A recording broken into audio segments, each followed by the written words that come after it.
Welcome to கதை திரட்டு audio books. இந்த வீடியோவில் நம்ம என்ன கதை கேட்க போகிறோம்னா, கண்ணுக்கு தெரியாத வேர்கள் சிறுகதை. நம்ம சேனலை இது வரைக்கும் சப்ஸ்கிரைப் பண்ணாதவங்க சப்ஸ்கிரைப் பண்ணுங்கள். பக்கத்தில் இருக்கிற பெல் ஐக்கானை கிளிக் பண்ணி ஆளுங்கிற ஆப்ஷனை ப்ரெஸ் பண்ணுங்கள்.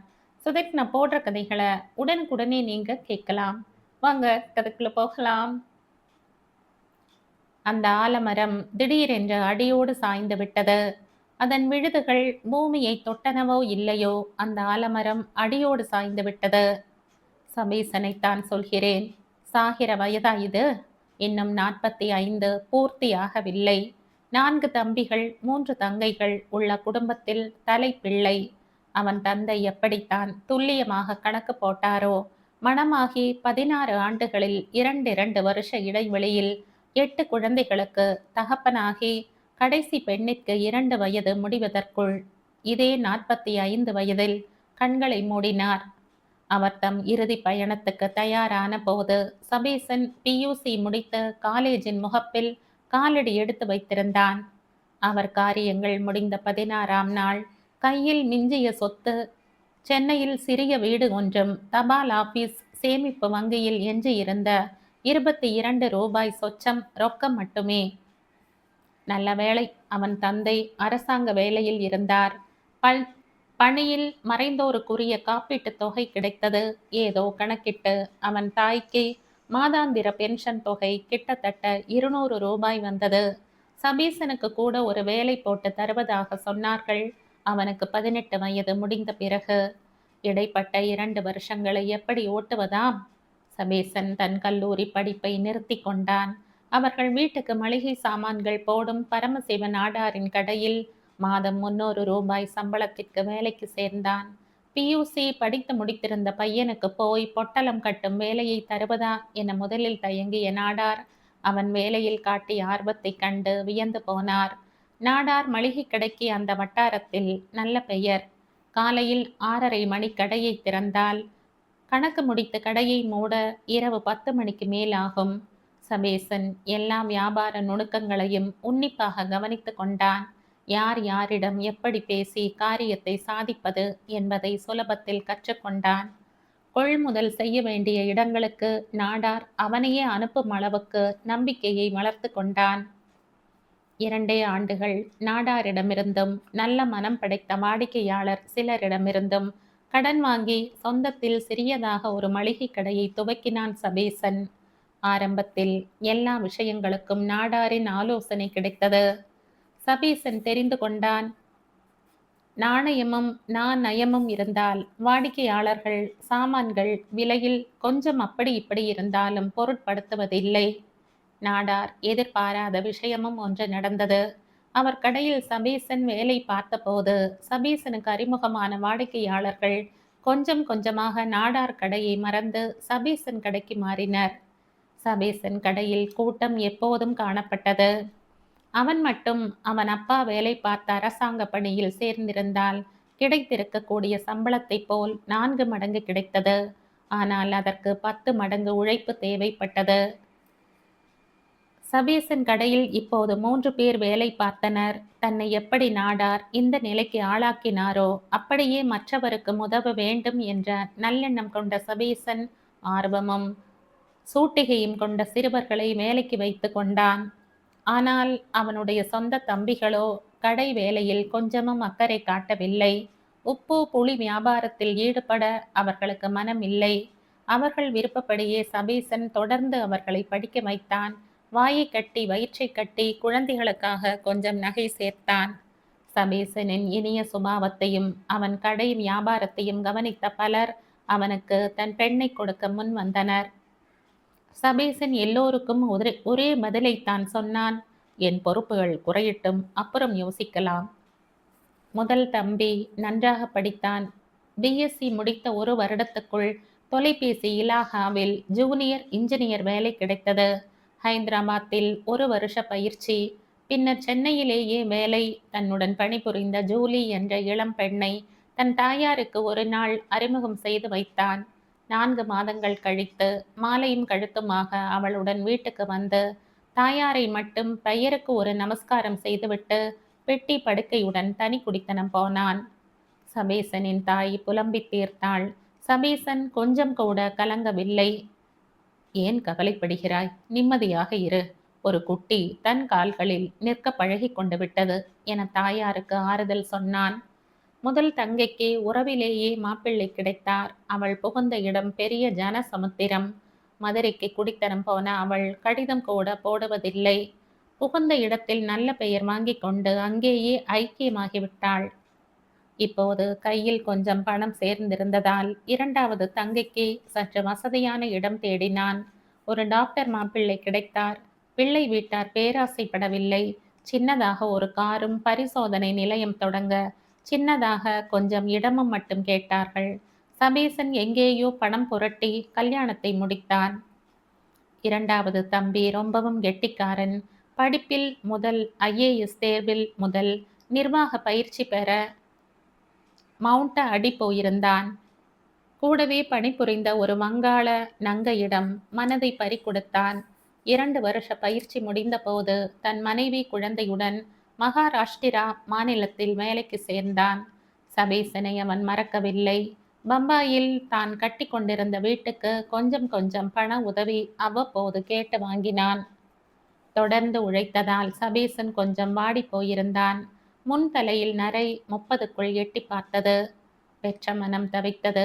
மற்றவர்களுக்கு உழைத்தது போதும், உனக்கென ஒரு வாழ்க்கை குடும்பம் வேண்டாமா என கேட்டு கேட்டு அலுத்து போனாள். இதுதான் அம்மா என் குடும்பம் என பதில் சொல்லி சொல்லி அவன் அலுக்கவில்லை. மூன்றாவது தம்பிக்கு படிப்பு சுத்தமாக ஏறவில்லை. தனியாக டியூஷன் வைத்து பார்த்தும் பலன் இல்லை. ஊர் தகராறு எல்லாம் இவன் தலைமையில்தான். ஒரு நாள் தன் தாயார் கடுமையாக சொன்னாள் என கோபித்து கொண்டு பட்டாளத்தில் சேர்ந்து விட்டான். பாவி, போன வருஷம் அமைதிப்படையுடன் இலங்கை போய் அந்த அந்நிய மண்ணில் தன் உயிரை பலி கொடுத்தான். சமீபத்தில் தான் ஜனாதிபதி கையால் அவன் வீரத்திற்கு பாராட்டும் பதக்கமும் கிடைத்தன. அந்த விழா புகைப்படமும் அந்த பதக்கமுமே அவன் வாழ்க்கையில் சாதித்தவை. கடைசி தம்பி ஆரம்பத்தில் இருந்தே குடும்பத்தில் ஒட்டவில்லை. தப்பி போய்தான் இந்த குடும்பத்தில் பிறந்து விட்டதாக நினைப்பு. கான்வென்ட் பள்ளியில்தான் படிப்பேன் என அடம் பிடித்தான். நன்றாக படிக்கவும் செய்தான். உபகார சம்பளம் தேடி வந்தது. படிப்பை அமெரிக்காவில் தொடர வாய்ப்பு கிடைத்தது. போனவன்தான். ஊருக்கு கடிதம் போடுவதில்லை. அங்கேயே குடியுரிமை பெற்று இப்போது குடியும் குடித்தனமுமாக இருப்பதாக அமெரிக்கா போய் திரும்பிய சபேசனின் வாடிக்கையாளர் ஒருவர் சொன்னார். சபேசனின் வயது 40ஐ தாண்டிவிட்டது. 26 வயது முடிந்த தங்கை திருமணத்தை எதிர்நோக்கி நின்றாள். சரியாக சம்பந்தம் கூடி வரவில்லை. எல்லோருமே டாக்டர் மாப்பிள்ளைக்கு செய்த அளவு எதிர்பார்த்தனர். 2 தங்கைகளை நல்ல இடத்தில் கொடுத்துவிட்டு இவளுக்கு மட்டும் சாதாரணமாக ஒரு இடம் பார்க்க சபேசன் மனம் ஒப்பவில்லை. திருமணம் தள்ளி போயிற்று. எங்கேயாவது பிடித்து கூட தள்ளு என்று கூறிவிட்டாள் அவன் தாய் விரக்தியுடன். அப்படி கூட ஒரு இடம் கிடைக்கவில்லை. ஒரு பள்ளிக்கூடத்தில் ஆசிரியையாக வேலை பார்த்த அந்த தங்கையும் தன் திருமண கனவுகளை அறவே மறந்துவிடும் நிலைக்கு வந்து விட்டாள். சபேசன் நடையில் ஒரு தளர்ச்சி ஏற்பட்டது. ஏண்டாப்பா, இப்படி ஒண்டிக்கட்டையாகவே காலத்தை ஓட்டப் போகிறாயா என அங்கலாய்த்தாள் தாய். இல்லை அம்மா, இல்லை, எனக்கும் ஒரு காலம் வரும் என ஆறுதல் சொல்லி அடக்கினான் சபேசன். காலம் வந்தது. அவன் எதிர்பாராத வகையில் மாயமாக ஒரு வலி மார்பில் வந்து 5 நிமிஷத்திற்குள் அவனை கொண்டே போயிற்று. சபேசன் போய்விட்டான். ஊரே அழுதது. தம்பிகளுக்கும் தங்கைகளுக்கும் தகவல் போயிற்று. முதல்வன் ஓடோடி வந்தான். இரண்டாம் அவன் வர முடியாததற்கு 2 பக்க விளக்க கடிதம் எழுதினான். அவன் பணிபுரியும் பகுதிக்கு பிரதமர் விஜயம் செய்ய இருக்கிறாராம். பாதுகாப்பு ஏற்பாடுகள் அவன் பொறுப்பாம். 3ஆம் அவன் தன் பங்கிற்கு ஒரு அனுதாப தந்தி அனுப்பி வைத்தான். முதல் தங்கை சபேசன் உடல் அடக்கத்திற்கு வந்தாள். வாய்விட்டு கதறினாள். அடக்கம் முடிந்தது. பகல் உணவு ஆனதும் பஸ் ஏறி புறப்பட்டு விட்டாள். கணவனையும் குழந்தைகளையும் விட்டுவிட்டு வந்தது. கையும் ஓடவில்லை, காலும் ஓடவில்லையாம். டாக்டர் மாப்பிள்ளை உள்ளூரிலேயே இருந்ததால் அடிக்கடி வந்து போய் கொண்டிருந்தார். இந்த வீட்டை தவிர பிதிரார்ஜித சொத்தும் ஏதும் இல்லையே என தன் மனைவியிடம் அடிக்கடி விசாரித்து உறுதி செய்து கொண்டிருந்தார். நாட்கள் ஓடின. சபேசன் பிறந்து வாழ்ந்தது சரித்திரமாகியது. மறுபடியும் கடையை திறக்க வேண்டும். மாப்பிள்ளையும் மைத்துனனும் யோசித்து ஒரு முடிவுக்கு வந்தார்கள். இந்த கடையை விற்று விடலாம், நல்ல விலைக்கு போகும். அம்மா, வரும் பணத்தை நான்காக பிரித்து கொண்டு என் பங்கு பணத்தை டாக்டர் அத்தானிடம் கொடுத்து விடுகிறேன். அதற்கு பதில் நான் இந்த வீட்டை எடுத்துக்கொள்கிறேன். நீயும் திலகாவும் ஒரு பக்கமாக இருங்கள். வாடகை ஏதும் தர வேண்டாம். மறுபக்கத்தை நான் வாடகைக்கு விட்டு விடுகிறேன். கார்ப்பரேஷன் வரி கட்ட உதவும் என சொன்னான் பிள்ளை. தாயார் இனிமேல் சாப்பாட்டிற்கு என்ன செய்வாள் என்பது பற்றி கவலைப்படவில்லை. தங்கையின் கல்யாணத்திற்கு வழி காட்டவில்லை. தன்னுடன் வந்து இருக்கும்படி மகனோ மகளோ அழைக்கவில்லை. பதில் ஏதும் பேசாமல் சபீசனின் தாய் உள்ளே போய்விட்டாள். மறுநாள் காலை, அம்மா, நீ என்னதான் சொல்கிறாய் என கேட்டான் பிள்ளை மறுபடியும். அவர்கள் என்ன சொல்வார்கள், நாம் தான் பார்த்து செய்ய வேண்டும் என்றார். வாசலில் ஜட்கா வண்டி வந்து நின்றது. அதில் இருந்து இறங்கிய பெண்மணிக்கு வயது 35க்கு மேல் இருக்கும். கலைந்த தலையும் அழுது வீங்கிய முகமுமாக இருந்தாள். கூடவே ஒரு பிள்ளை, அவனுக்கு இளையவளாக ஒரு பெண். வந்திருப்பது யார் என அறிமுகம் தேவையில்லாமல் போயிற்று. பிள்ளையின் முகம் சபீசனின் மறுபதிப்பு. அந்த பெண்ணோ குழந்தைகளோ வாயிற்படியை தாண்டி உள்ளே வரவில்லை. அங்கிருந்தபடியே ஒரு கடிதத்தை நீட்டினாள். சபீசன் தன் தாயார் பெயருக்கு கடிதம் எழுதியிருந்தான். கடிதம் 7 ஆண்டுகளுக்கு முன் எழுதப்பட்டிருந்தது. அன்புள்ள அம்மா, இந்த கடிதம் எழுதத் தொடங்கும் முன் ஒரு பிரார்த்தனை. இது உன் கையில் கொடுக்கப்பட வேண்டிய சந்தர்ப்பம் கடவுள் அருளால் வரக்கூடாது. இதை கொண்டு வரும் கல்யாணி என் மனைவி. நான் சட்டப்படி தாலி கட்டிய மனைவி. இந்த கடிதம் எழுதும்போது எனக்கு 8 வயதில் ஒரு பிள்ளையும் 5 வயதில் ஒரு பெண்ணும் இருக்கிறார்கள். என் வாழ்க்கையில் உன்னிடம் கூட சொல்லாமல் உன் அனுமதி இல்லாமல் செய்த காரியம் இதுதான். இந்த கடிதத்தை முழுவதும் படித்து முடித்த பிறகு நான் செய்தது நிச்சயமாக தவறாகப்படாது. ஒருவேளை என் பொறுப்புகளை நான் நிறைவேற்றி முடிப்பதற்கு முன் உனக்கு முன் எனக்கு அழைப்பு வந்துவிட்டால்? 2 தங்கைகளின் கல்யாண கடன் என் முதுகை முறித்த போது என் பயம் அதிகமாகியது. என்னை விட உங்கள் மேல் அக்கறை உள்ள ஜெய்வனை தேடினேன். கிடைத்தாள் உன் மருமகள் கல்யாணி. இந்த கடிதத்தை நான் எழுதும்போது கல்யாணி என் பக்கத்தில் தான் இருக்கிறாள். என் மேல் ஆணையிட்டு சத்தியம் செய்து கொடுத்திருக்கிறாள். என் பொறுப்புகள் முடியும் முன்னர் அல்லது என் ஆவி பிரியும் முன்னால் தான் யார் என்று தன்னை உலகிற்கு அவள் அறிமுகப்படுத்தி கொள்ள மாட்டாள். இருந்தாலும் கூட எனக்கு யார் பேரிலும் நம்பிக்கை இல்லை. என் தம்பிகள் தங்கைகள் மேல் மட்டுமல்ல, கல்யாணியின் பேரிலும் தான். கடையை உன் பெயருக்கு எழுதி வைத்திருக்கிறேன். நம் வீட்டின் மேல் அதன் இன்றைய மதிப்பை காட்டிலும் அதிகமாக கடன் வாங்கி இருக்கிறேன். என் இன்சூரன்ஸ் பணம் வந்தவுடன் கல்யாணி வீட்டை விட்டு விடுவாள். கடையில் உனக்கு கூட அதிகாரம் இல்லை. உனக்கு பிறகு அது என் பிள்ளையை சேரும். இந்த 10 வருஷங்களாக கல்யாணி எனக்கு கொடுத்த வாக்கை காப்பாற்றி கொண்டு வருகிறாள். இனியும் மாற மாட்டாள் என நினைக்கிறேன். இந்த கடிதத்தை அவள் மட்டும் குழந்தைகளுடன் வந்து உன்னிடம் கொடுக்க போகிறாளா, இல்லை நாங்கள் 4வரும் இணைந்து உன் ஆசையை பெற வருவோமா? அந்த சித்தி விநாயக பெருமானே அறிவான். கல்யாணி வேறு யாரும் இல்லை. நம் கடையில் வேலை செய்யும் சிங்காரத்தின் தமக்கை. காஞ்சிபுரத்தில் அவளுக்கு தனி வீடு வாங்கி கொடுத்திருக்கிறேன். இந்த 10 வருஷங்களில் நான் அதிகம் போனால் 6 மாதங்கள் அவர்களுடன் தங்கியிருப்பேன். உன்னிடம் என் கல்யாணத்தை சொல்லாமல் மறைத்த காரணம், கல்யாணி ஒரு விதவை. கல்யாணம் நடந்த மறு மாதமே தன் மாங்கல்யத்தை பறி கொடுத்தவள். அந்த சோகத்தை தாங்க முடியாமல் அவள் பெற்றோர் இறந்து போக படிப்பை பாதியில் நிறுத்திவிட்டு சிங்காரம் நம் கடைக்கு வந்தான். அவனில் நான் என்னையே பார்த்தேன். என்னை போலவே சிறு வயதிலேயே வேலைக்கு சேரும் நிர்பந்தம் ஏற்பட்டது. ஒரு பரிவுணர்ச்சி. நான் பட்ட சிரமம் என்னை கல்யாணிக்கு உதவ ஊக்குவித்தது. நம் வீட்டில் ஒரு பெண் கல்யாணத்திற்கு இருக்கும்போது குடும்ப கௌரவம், சமூக பிரக்ஞை என்ற போர்வைகள் நம் பார்வையை மறைக்கும்போது நீ அவளை ஏற்றுக்கொண்டிருக்க மாட்டாய். உன்னை நான் குற்றம் சொல்லவில்லை.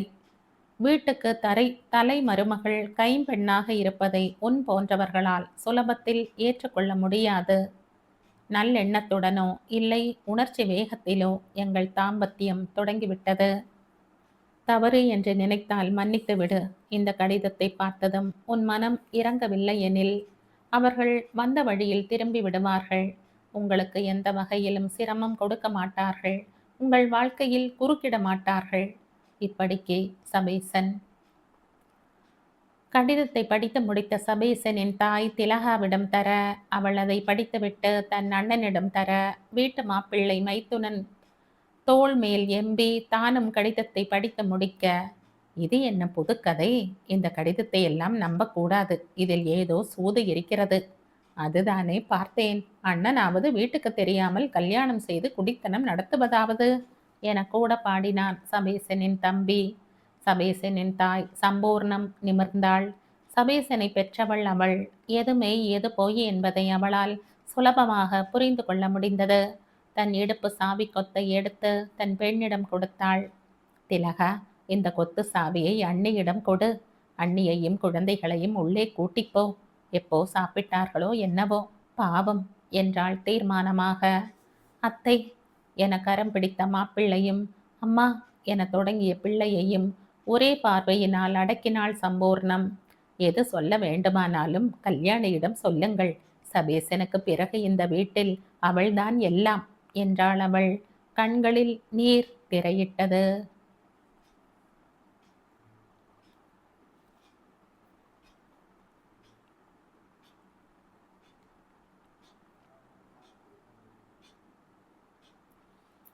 இதோடு இந்த கதை முடியுது.